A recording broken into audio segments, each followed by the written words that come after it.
Здравствуйте, час дня, время новостей на АТР. Вы смотрите «Заман», 29 января, 1432 день аннексии Крыма. В студии Скиндер Меметов. Крымская солидарность под наблюдением спецслужб. На встречу общественного объединения, которая проходила в эти выходные в Судаке, ворвались более полусотни сотрудников ОМОНа, ФСБ, полиции и Росгвардии. Провели обыск. У крымско-татарских активистов искали оружие. Удалось ли участникам Крымской солидарности провести заседание? Подробнее в нашем сюжете.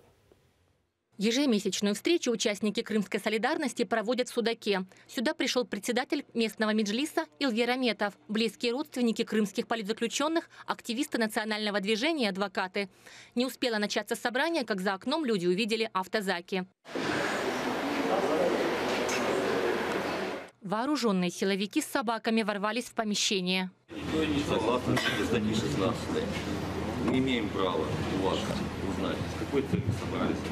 Вы оружие ищете или вы в данный момент одержимую часть сообщения? Силовики заверяют, в помещении много людей, возможно, у них в сумках есть оружие. В Крымской солидарности убеждены, это спланированная операция российских спецслужб против крымских татар. Такими действиями и угрозами российские силовики пытаются запугать людей. Мы предоставляем документы, они проверяют.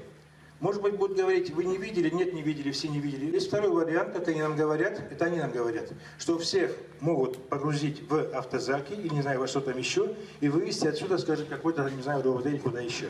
Участники встречи Крымской солидарности остаются. Российские полицейские проверяют у них документы, переписывают данные, а некоторых и фотографируют. Мы не даем никаких показаний. Почему? Потому что, пользуясь 51 статьей Российской Конституции Российской Федерации, да, мы предоставляем паспорта, но не даем никаких комментариев. Чувствую, не ощущаем никакой вины за собой. Почему? Потому что мы просто пришли обсудить, что с моим отцом было в СИЗО в это время. Женщина полицейская, с полицией, подошла, спрашивает у меня информацию, я говорю, я имею право молчать, я не хочу с вами разговаривать. И в то же время она говорит, я составлю на вас протокол. И как удивительно, составляя протокол, она спрашивает у меня адрес моего местонахождения здесь, в Судаке. Поэтому это парадокс. Адвокаты уверяют, участники встречи Крымской солидарности ничего противозаконного не делали. Если вы обратите внимание, здесь очень много женщин, стариков, женщины с детьми. Поэтому я думаю, что нормальный человек сюда бы не пришел с оружием, с гранатами, с взрывчатками. Поэтому все эти подозрения необоснованные. Как и в предыдущие заседания, мы обсуждали вопросы уголовных дел, вопросы преследования по политическим мотивам политзаключенных и тех, кто сейчас находится в Ростове, и тех, кто сейчас находится на территории Крыма. Однако где-то в середине нашего заседания прибыли автозаки. В Меджлисе не исключают, после составления оккупантами списков фамилий людей начнут вызывать в полицию. И это очередная акция запугивания крымско-татарских активистов. Наш народ пытаются запугать, разделить и вытеснить из Крыма. Для сохранения достоинства нашего народа, укрепления единства, они показали свой героизм и мужество. Мы благодарны им за это. Спецоперация российских силовиков длилась 4 часа. Поздно вечером людей отпустили домой. Впервые за 2 года существования Крымской солидарности на их встречу ворвались спецслужбы. Однако родственники политзаключенных уверяют, не испугались и в дальнейшем будут собираться. Однако место следующей встречи пока не разглашают. Эльвина Сейдбулаева, Виктория Облязова, Елена Царенко, Олег Трофимович, Заман, АТР.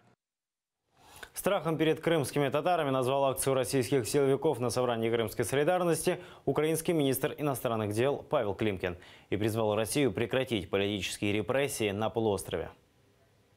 Російські окупанти увірвалися на зустріч громадського об'єднання «Кримська солідарність». Це ж треба так боятися того, що кримчани допомагають один одному і підтримують сім'ї політв'язнів.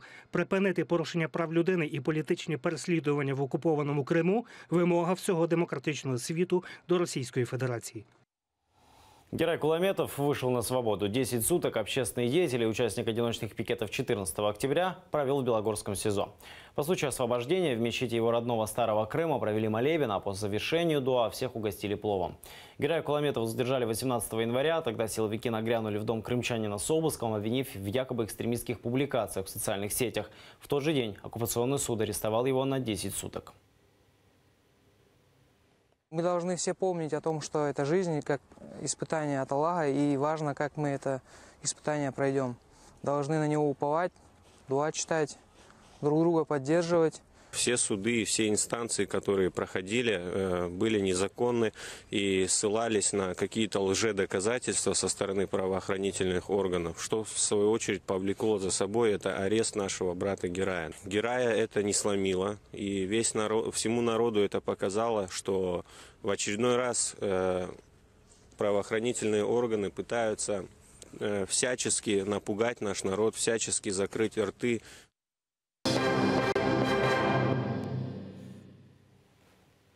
Соединенные Штаты начали подготовку к предоставлению Украине американских противотанковых ракетных комплексов «Джевелин». Об этом в интервью «Радио Свобода» заявил спецпредставитель Госдепа США по делам Украины Курт Волкер.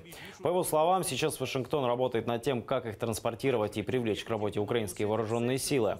Курт Волкер также добавил, что США хотят заполнить белые пятна в оборонных мощностях Украины, чтобы помешать дальнейшему разжиганию конфликта на Донбассе. Ведь вообще прекратить его без согласия России не получится. Очень важно коммуницировать с Россией напрямую. Она играет ключевую роль в этом конфликте. И если мы хотим его решить, нужно работать с Россией. Она должна согласиться прекратить конфликт, поэтому диалог очень важен.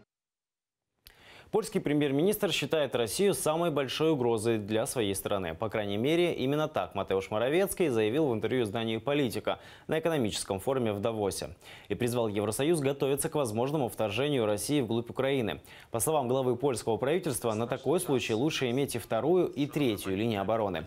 Еще одной угрозой Матеуш Моровецкий назвал российский проект «Северный поток-2».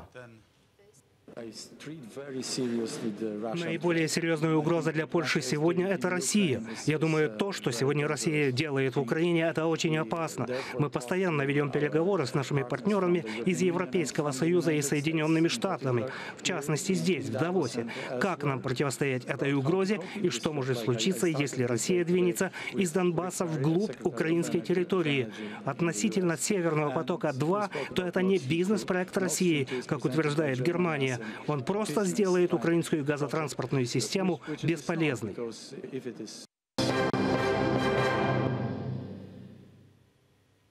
Алексея Навального отпустили до суда. Российского оппозиционера вчера задержала полиция на акциях за бойкот следующих выборов президента. Навального доставили в райотдел, допросили и отобрали телефон. Всего на митингах по всей России были задержаны более 2,5 людей. К некоторым, по данным оппозиционеров, применялась сила. Оппозиционные акции под названием «Забастовка избирателей» состоялась в нескольких крупных городах России, среди которых Москва и Санкт-Петербург. Больше всего задержанных было в Кемерово. И хотя протестующие в основном высказывались не за конкретного политика, а за честные выборы в целом и возможность честной конкуренции, Алексей Навальный поблагодарил всех за участие в акции.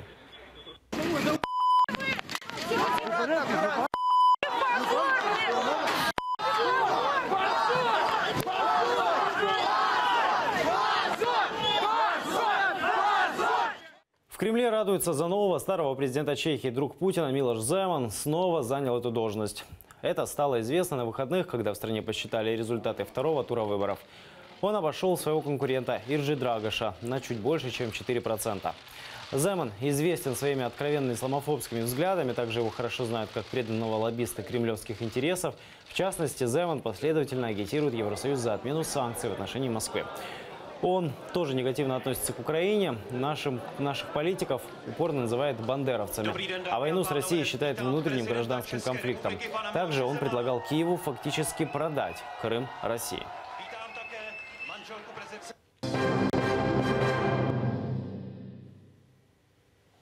Столетие легенды. Украина вспоминает об историческом бое под Крутами, когда около 300 гимназистов и студентов из Киева решились противостоять 6 тысячам большевиков.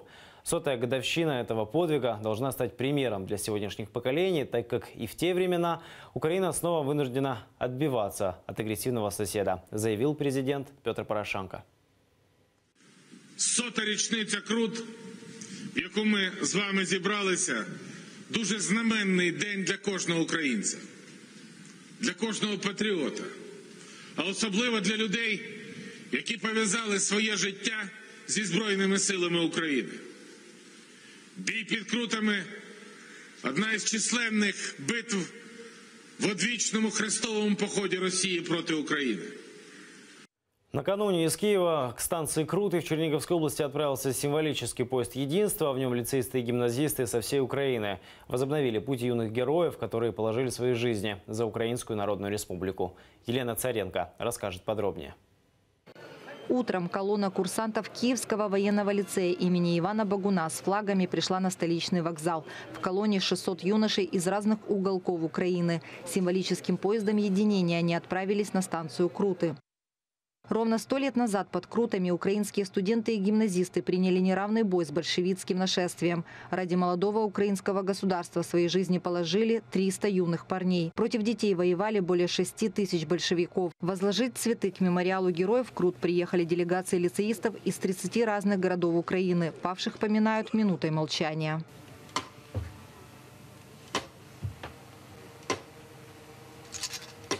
Це справді неймовірні відчуття, коли ти знаєш цю величну легенду сторічної давності, дуже героїчну, дуже жертовну, дуже величну. І ми бачимо сучасних юнаків, які унаслідують цю повагу.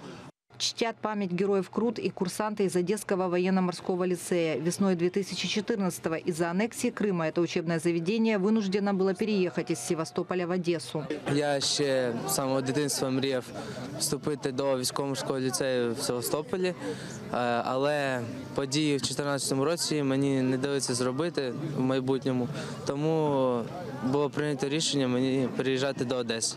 Из родного Севастополя из-за оккупации Крыма вынуждена была уехать и семья Владислава. 17-летний парень вместе со многими крымчанами сегодня тоже приехал к мемориалу героев Крут.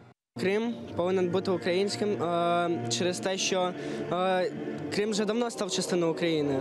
Там вже є той дух український. Среди присутствующих здесь лицеистов есть те, у кого отцы сейчас защищают Украину в зоне АТО. Есть ребята, чьи отцы уже отдали жизнь за родину. Перед будущими военными выступает Владимир Жемчугов, который сам побывал в плену боевиков и потерял руки и зрение.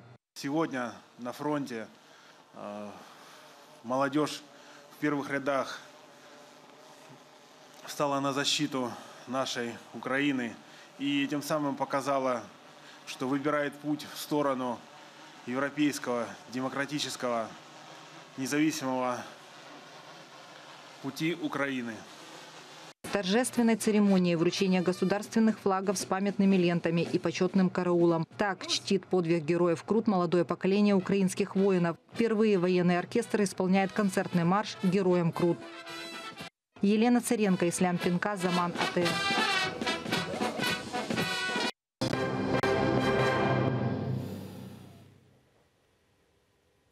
Серебряная победа. Крымский татарин Февзи Мамутов оказался на второй ступени престижного турнира по греко-римской борьбе «Тахти Кап 2018» в Иране.